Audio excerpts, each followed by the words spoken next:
এবারে তো যথেষ্ট ভালো ফসল হয়েছে। হ্যাঁ মহারাজ, পরিসংখ্যান বলছে বিগত 10 বছরে এত ফসল কখনো হয়নি। তাহলে তো এবার কৃষ্ণনগর যথেষ্ট সমৃদ্ধশালী রাজ্য। যথার্থই বলেছেন মহারাজ।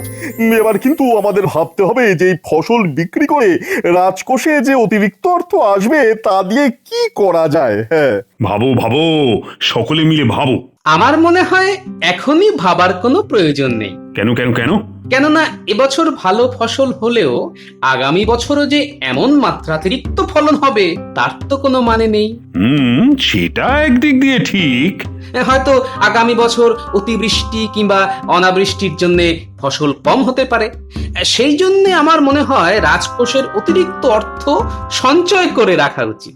আমিও গোপালের সঙ্গে একমত মহারাজ। গোপালের কথা তো শোনা হলো, তা মন্ত্রী তুমি এবার তোমার মত প্রকাশ করো। আমি বলছিলাম কি, অতিরিক্ত অর্থের সিংহভাগই প্রতিরক্ষায় খরচ করা উচিত। হ্যাঁ হ্যাঁ, প্রতিরক্ষায় খরচ করা? হ্যাঁ মানে নতুন নতুন অস্ত্র শস্ত্র কেনা, এই আর কি। কেন কেন কেন? হঠাৎ কি এমন হলো যে নতুন অস্ত্র কিনতে হবে? মনে হয় পুরনো অস্ত্রে মরচে পড়ে গেছে। সাবধান গোপাল, সাবধান। ঠিক আছে ঠিক আছে, আমি আর কোনো কথা বলছি না। মহারাজ যেটা বলছিলাম আর কি, আমাদের তো শত্রুর আর অভাব নেই। শত্রু? কাকে শত্রু বলছো তুমি?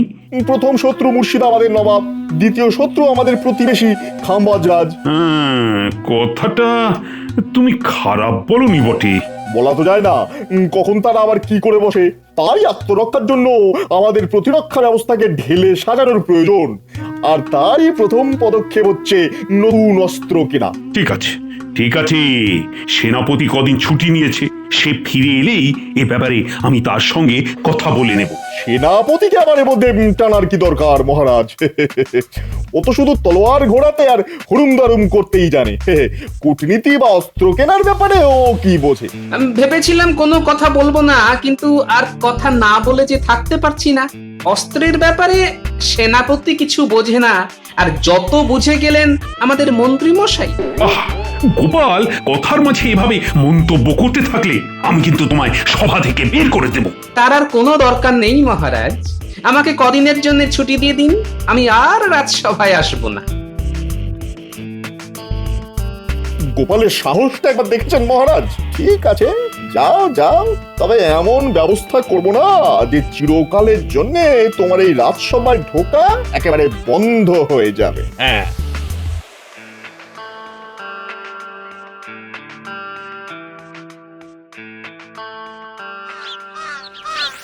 এ কি গো, এত তাড়াতাড়ি রাজসভা থেকে ফিরে এলে যে? সভা কি ছুটি হয়ে গেল? সকলের নয়, শুধু আমারই ছুটি। শুধু তোমার ছুটি মানে? রাজসভা থেকে চলে এলাম। এরপর যতদিন মহারাজ আমাকে আর রাজসভায় না ডাকবেন ততদিন আমি ঘরে বসে থাকবো আর প্রাণ ভরে ঘুমোবো। এই তোমার কথার মাথা মুন্ডু তো কিছুই বুঝতে পারছি না।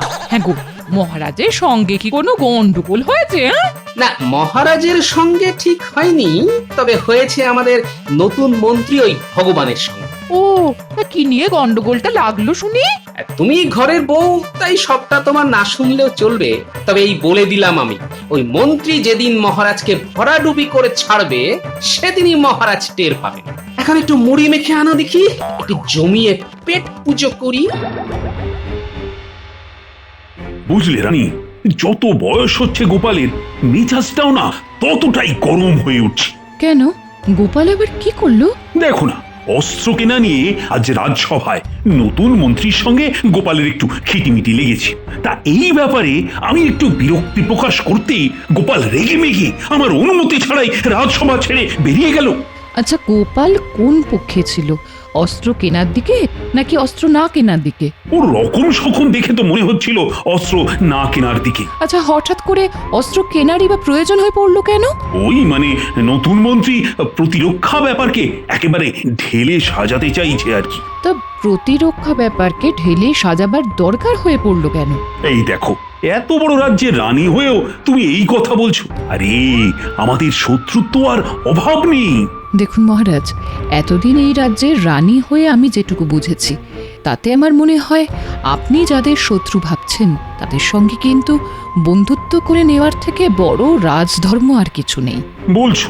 হ্যাঁ বলছি, কারণ যুদ্ধ মানেই তো অকারণে অর্থ আর লোকক্ষয়।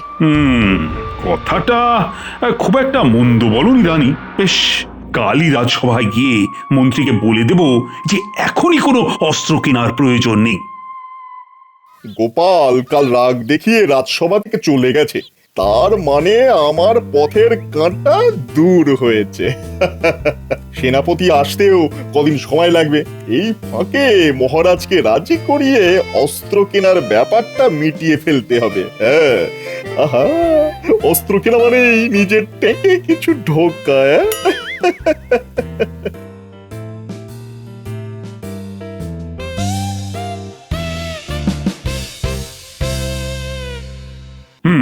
তাহলে সভার কাজ শুরু করা যাক। আচ্ছা মহারাজ, গোপালকে একবার ডেকে পাঠালে হতো না? না না না, ও যখন একবার তেজ দেখিয়ে চলে গেছে তখন ওকে ডাকার আর কোনো প্রয়োজন দেখি না। মন্ত্রী, এবার বলো আজ কোন বিষয়ে আলোচনা হবে? ওই মহারাজ, অস্ত্র। না না না, এখনই অস্ত্র কেনার কোনো প্রয়োজন নেই। কিন্তু মহারাজ, কালই তো আপনি অস্ত্র কেনার ব্যাপারে এক প্রকার রাজি হয়ে গিয়েছিলেন। কিন্তু পরে ভেবে দেখলাম আমরা যাদের শত্রু বলে ভাবছি তাদের সঙ্গে বন্ধুত্ব করে নেওয়ার থেকে বড় রাজধর্ম যে আর কিছুই নেই। চলে, তার মানে অস্ত্র কেনা হবে না? আর অস্ত্র কেনা না হলে আমার ট্যাঙ্কে অর্থের আমদানি হবে কি করে? বাবা, আপনি কিন্তু ভুল করছেন মহারাজ। এই শত্রুদের সঙ্গে যেচে বন্ধুত্ব করতে গেলে তারা আমাদের দুর্বল ভেবে বসবে। হ্যাঁ, দেখো, যাদের তুমি শত্রু ভাবছো তারা তো তেমন ভাবে আমাদের সঙ্গে কোনো শত্রুতা করেনি। সবটাই তো আমাদের অনুমান মাত্র। অনুমানটাই অনেক সময় সত্যি হয়ে যায় মহারাজ। সে তুমি যাই বলো না কেন, তাহলে এটাই ঠিক হলো যে এখন কোনো অস্ত্র কেনা হচ্ছে না।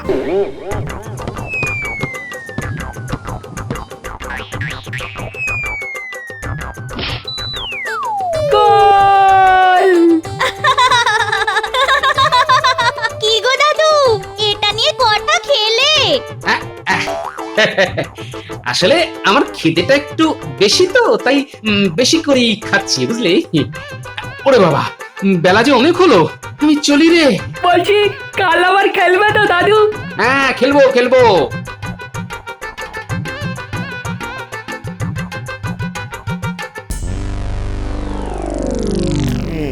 যুদ্ধের ভড়কি দিয়েও যখন কাজ হলো না, তখন সত্যি সত্যি একটা যুদ্ধ লাগাতেই হবে। যুদ্ধ মানেই অনেক টাকার খেলা, আর টাকার খেলা বাড়ার সাথে সাথে আবারও খেলা শুরু হবে।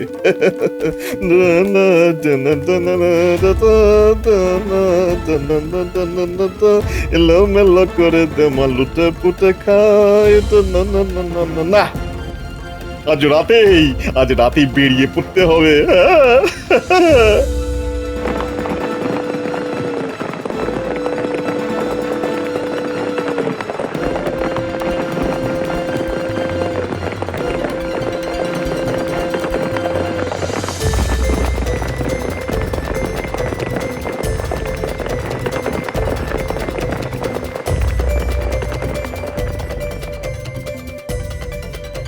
কাকে চাই? আমি কৃষ্ণনগর থেকে আসছি, রাজাকে গিয়ে বলো বিশেষ দরকার। ঠিক আছে, অপেক্ষা করো।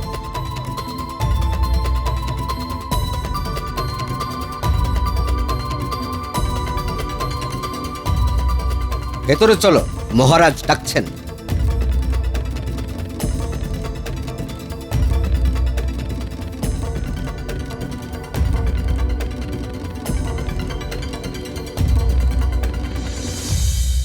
তোমাকে তো ঠিক চিনলাম না। না চেনাই স্বাভাবিক, কারণ আপনার সঙ্গে এই প্রথম আমার সাক্ষাৎ। আমি কৃষ্ণনগরের নতুন মন্ত্রী। হ্যাঁ হ্যাঁ হ্যাঁ, শুনেছি বটে। কৃষ্ণনগরের পুরাতন মন্ত্রী অসুস্থ বলে নতুন মন্ত্রী নিয়োগ করা হয়েছে। হ্যাঁ হ্যাঁ হ্যাঁ, শুনেছি। হ্যাঁ, তা এত রাতে আমার কাছে কি প্রয়োজনে? আপনাকে গোপনে একটা খবর দিতে এলাম মহারাজ। গোপন খবর? কিরকম? আমাদের রাজা কৃষ্ণচন্দ্র অতর্কিতে আক্রমণ করে আপনার রাজ্য দখল করে নিতে চায়। হ্যাঁ। সে কি বলছো তুমি? কৃষ্ণনগরের সঙ্গে আমার সম্পর্ক তো খারাপ নয়। তাতে কি এসে যায় মহারাজ? আসলে জানেন তো, রাজ্য দখলের নেশা মানুষের সব সম্পর্ক, সকল বন্ধন নষ্ট করে দেয়। হ্যাঁ, আমাদের মহারাজের এখন হয়েছে সেই অবস্থা। তামাম বাংলার অধীশ্বর হওয়ার জন্য তিনি একেবারে পাগল হয়ে উঠেছেন। হ্যাঁ, তাহলে উপায়? উপায় একটাই, আগে ভাগে কৃষ্ণনগর আক্রমণ করে আমাদের মহারাজকে নিরস্ত্র করা। হ্যাঁ, প্রয়োজন হলে কৃষ্ণনগর জয় করে মহারাজ কৃষ্ণচন্দ্রকে সমুচিত শাস্তি দেওয়া। কথাটা খুব একটা খারাপ বলনি। আচ্ছা, তুমি আমার প্রতি এত সদয় হলে কেন? এত রাতে খবর নিয়ে এলে কেন আমার কাছে? বলছি এক এক করে সব বলছি। এক, আমি যুদ্ধ চাই না, কারণ আমি জানি যুদ্ধের লাভের লাভ কিছুই হয় না, শুধু অকারণেই অর্থ আর লোকক্ষয় হয়। আর দুই, মহারাজ কৃষ্ণচন্দ্রের পাগলামিতে সারা রাজ্যবাসী একেবারে অতিষ্ঠ হয়ে উঠেছে। আমি তাদের এই পাগলামির হাত থেকে পরিত্রাণ দিতে চাই। হ্যাঁ, ঠিক আছে, ঠিক আছে, কাল থেকেই আমি যুদ্ধের প্রস্তুতি শুরু করে দিচ্ছি। 2-1 দিনের মধ্যেই কৃষ্ণনগর আক্রমণ করব, আর কৃষ্ণচন্দ্রকে সিংহাসনচ্যুত করে তোমাকেই বসিয়ে আসবো সিংহাসনে। ওরে বাহ, এ তো দুদিক দিয়ে লাভ। হ্যাঁ, যুদ্ধ বাঁধিয়ে পকেট গরম, আর যুদ্ধ শেষে মহারাজ হয়ে সিংহাসনে বসে পড়া। হ্যাঁ বাবা, আমি তাহলে যাই মহারাজ। তাহলে আর তোমাকে আটকাবো না, তুমি আসতে পারো। এই যে বলি, কি গো, আজ রাজসভায় যাবে তো? হ্যাঁ, আহা, একবার তো তোমায় বলেছি, মহারাজ নিজে ডেকে না পাঠালে আমি আর রাজসভামুখ হচ্ছি না। ও মা, এ কি কথা গো? দাও দাও দাও, বাজারের থলিটা দাও, দেখি ভালো কিছু মাছ পাই কিনা। দাঁড়াও, আনছি।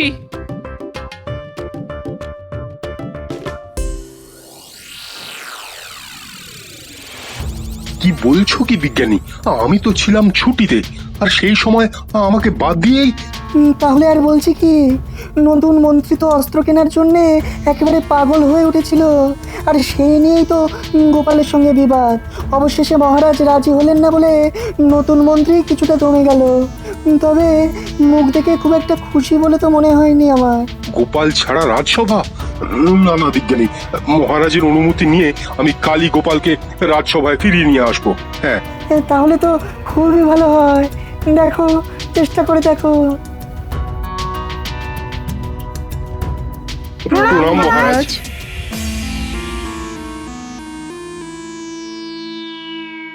আচ্ছা, মন্ত্রী আসেনি?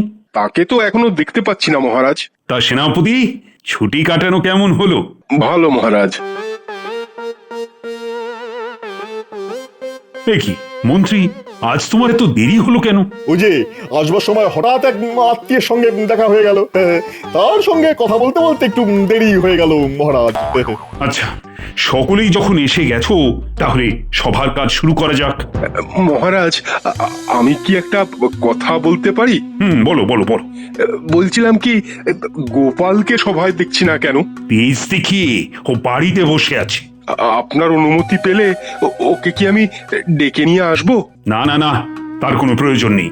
গোপালকে ছাড়াই রাজসভার কাজ যেমন চলছিল তেমনই চলবে।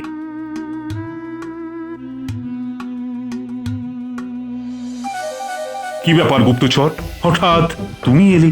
কোনো খবর আছে কি? মহারাজ, খুব একটা খারাপ খবর আছে। খারাপ খবর? হ্যাঁ মহারাজ, আমাদের বিরুদ্ধে যুদ্ধের জন্য খাম্বাজ রাজ প্রস্তুত হচ্ছেন। বাবা, আমাদের বিরুদ্ধে যুদ্ধ? বলো কি? আচ্ছা, তোমার কোনো ভুল হচ্ছে না তো? না মহারাজ, আমি একেবারে পাকা খবর এনেছি। হ্যাঁ, কিন্তু যুদ্ধের কারণটা কি? সেটা ঠিক বলতে পারবো না। আসলে আমাদের রাজ্য জয় করাই খাম্বাজ রাজের উদ্দেশ্য। এবার বুঝতে পারলেন তো মহারাজ, কেন আমি অস্ত্র কিনতে বলেছিলাম? আচ্ছা গুপ্তচর, খাম্বাজরাজ কি আমাদের রাজ্যের উদ্দেশ্যে যুদ্ধযাত্রা শুরু করে দিয়েছেন? এখনো করেননি, কিন্তু যতদূর জেনেছি তাতে কালকেই যুদ্ধযাত্রা শুরু করে দেবেন। হ্যাঁ, কালকে শুরু করলে আমাদের এখানে পৌঁছতে পৌঁছতে পরশু। না না না, আর দেরি করা যায় না। সেনাপতি, তোমার সৈনিকদের প্রস্তুত হতে নির্দেশ দাও। যথাজ্ঞা মহারাজ। আচ্ছা, তোমার অস্ত্র শস্ত্র যথেষ্ট পরিমাণে আছে তো? খাম্বাজ রাজ ইতিমধ্যে কোনো আধুনিক অস্ত্র না কিনে থাকলে আমাদের যা আছে তা দিয়েই ওদের সাথে অনায়াসে মোকাবিলা করা যাবে মহারাজ। তাহলে এক্ষুনি গিয়ে খাম্বাজের মোকাবিলা করার জন্য সৈন্য প্রস্তুত করো। আমি এক্ষুনি যাচ্ছি মহারাজ। আমি তাহলে এখন আসি মহারাজ, পরে যদি আরো খবর পাই তাহলে আপনাকে এসে জানিয়ে যাব। হ্যাঁ হ্যাঁ, তুমি এখন এসো। গুপ্তচরের কাণ্ড দেখে একেবারে পিত্তি জ্বলে যায়। ভেবেছিলাম অতর্কিতে হানা দিয়ে খাম্বাজরাজ কোথায় কৃষ্ণচন্দ্রকে তুড়ি মেরে তাড়িয়ে দেবে, তা না, গুপ্তচরটা ঠিক জানিয়ে দিয়ে গেল। দাঁড়াও, আগে একবার সিংহাসনে বসি, তারপর সব থেকে আগে ওটাকে তাড়াবো। হ্যাঁ মন্ত্রী, বলুন মহারাজ। এইসব বিপদে দিয়ে গোপাল আমাকে যেমন বুদ্ধি আর সাহস দিত, তুমি সেরকম পারবে তো? একবার যখন সুযোগ পেয়েছি তখন দেখুন না আপনার এই অধম মন্ত্রী কি করে। মনে রাখবেন, আপনার এই ভগবান কিন্তু 10-10টা গোপালের সমান।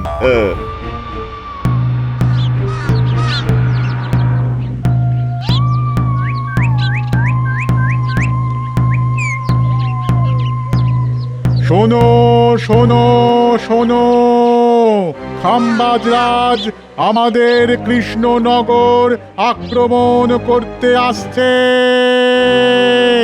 2-1 দিনের মধ্যেই যুদ্ধ লাগবে।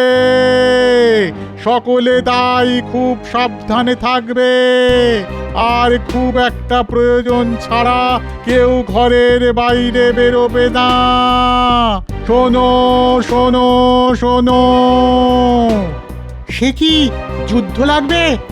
তাহলে তো মহা বিপদ। রাজায় রাজায় যুদ্ধ হবে আর প্রাণ যাবে উলুখাগড়ার। এবার ফসল ভালো হতে ভেবেছিলাম বছরটা খুব ভালোভাবে কাটবে, তা না এই কি উঠকো অশান্তি বলো দেখি। কি যেন বলছে না, যুদ্ধ লাগবে। এগো ভাই, এসব তুমি কি বলছো? কেন, মহারাজের খাস লোক হয়ে তুমি জানো না খাম্বাজরাজ আমাদের রাজ্য আক্রমণ করতে আসছে? সে কি? সকলে মনে রেখো, এই আক্রমণ প্রতিহত করে আমাদের জয়লাভ করতেই হবে। সেনাপতি, এসব কি শুনছি? ঠিকই শুনেছ গোপাল। আচ্ছা, আমাকে একটা দ্রুতগামী ঘোড়া দিতে পারো? ঘোড়া? ঘোড়া দিয়ে কি হবে? সব পরে বলবো, হাতে একনার সময় নেই। আর আমার এই ঘোড়া নিয়ে যাওয়ার খবরটা কিন্তু কেউ যেন জানতে না পারে, বুঝলে? ঠিক আছে, চলো দিচ্ছি।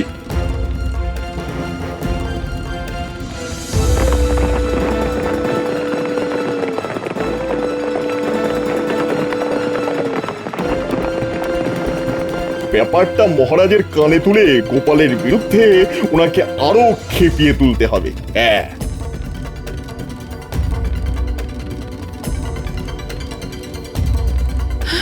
কি বলছেন কি মহারাজ? খাম্বাজ রাজ আপনার বিরুদ্ধে যুদ্ধ করতে আসছে? হ্যাঁ, হ্যাঁ, আমার অতি বিশ্বস্ত গুপ্তচর তো সেই খবরই দিয়ে গেল। কিন্তু খাম্বাজ রাজ তো আপনার বন্ধু ছিল। ভুল রানী, ভুল। রাজনীতিতে বন্ধু বা শত্রু বলে কিছুই হয় না, সবটাই স্বার্থ আর রাজনীতির নোংরা খেলা। আচ্ছা, গোপালকে একবার খবর দিলে হয় না? গোপাল? ব্যক্তিগত মান অভিমানের সময় কিন্তু এখন নয় মহারাজ, এটা নয়। আমার এই অনুরোধটা আপনি রাখুন মহারাজ, গোপালকে ডেকে পাঠান। কাকে আর ডেকে পাঠাবেন মহারাজ? সে তো কৃষ্ণনগর ছেড়ে পালিয়েছে। কি বলছো কি মন্ত্রী? গোপাল কৃষ্ণনগর ছেড়ে পালিয়েছে? কিন্তু কেন? কিছু মনে করবে না রানীমা, আমার মনে হয় খাম্বাজরাজকে এই যুদ্ধের জন্য আসল উস্কানিটা গোপালই দিয়েছে। হ্যাঁ, আর যুদ্ধ আসন্ন দেখে সে সরাসরি ওই দলে অংশগ্রহণ করতে গেছে। আমার কথা বিশ্বাস না হলে কাউকে পাঠিয়ে জেনে নিন না এই মুহূর্তে গোপাল এই রাজ্যে আছে কি নেই। কিন্তু গোপাল এমনটা করবে কেন? বুঝতে পারছেন না? ওই যে সেদিন আপনি গোপালকে রাজসভা থেকে বের করে দেবেন বলেছিলেন, গোপাল হয়তো সেই অপমানের শোধ তুলছে। হ্যাঁ হ্যাঁ, গোপাল এত বড় নিমকহারাম? হে ঠাকুর, ঠাকুর, এই বিপদ থেকে কৃষ্ণনগরকে তুমি রক্ষা করো ঠাকুর। আর সেই সাথে এটাও প্রমাণ করো যে আমার গোপাল নেমক হারাম নয় ঠাকুর। জয় মহারাজ কৃষ্ণচন্দ্রের জয়। জয় মহারাজ কৃষ্ণচন্দ্রের জয়। সকলে জীবন বাজি রেখে যুদ্ধ করবে। মনে রাখবে, এই যুদ্ধের সঙ্গে আমাদের রাজ্যের মান ইজ্জত সব নির্ভর করছে।